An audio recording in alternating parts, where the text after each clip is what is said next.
ओकर केना चलि गेलै से हमरा चिंता होइए। सब गोटे के प्रणाम। हमर नाम जगदानंद झा मनु और हम एक गजल कहबे और ये गजल जो लिखल छै बहरे सरिये में अरबी बहर छै। बहरे सरिये में अरबी बहर छै।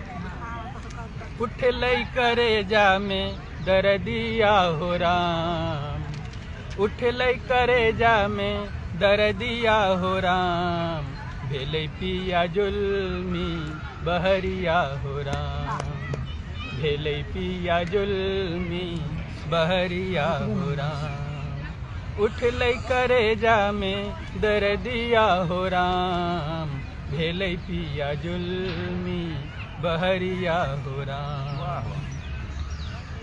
सुन कोयल के कूक, सुन कोयल के कूक हिया सिहरल हमर, सुन कोयल के कूक हिया सिहरल हमर, आँखि सब है नोरक टघरिया हो राम।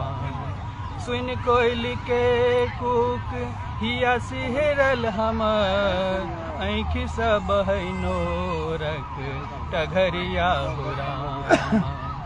सौन बीतल जय सुहावन मन सुखल, सौन बीतल जय सुहावन मन सुखल, एलै पिया के नहीं कहरिया हो राम।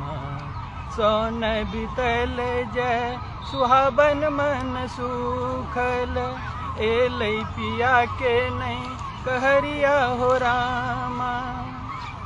जरलै हमर जीवन बिना प्रेमक आएगे, जरलै हमर जीवन बिना प्रेमक आएगी, लागल हमर सुख में बदरिया हो राम।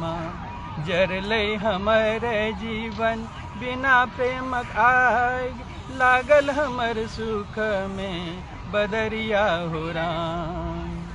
जीवन मनुक, जीवन मनुक बनलै बिना तेलक दीप, जीवन मनुक बनलै बिना तेलक दीप, कोना जरत मोनक बिजुरिया हो राम, कोना जरत मोनक बिजुरिया हो राम। जीवन मनुक बनलै बिना तेलक दीप, कोना जरत मोनक बिजुरिया हो रामा।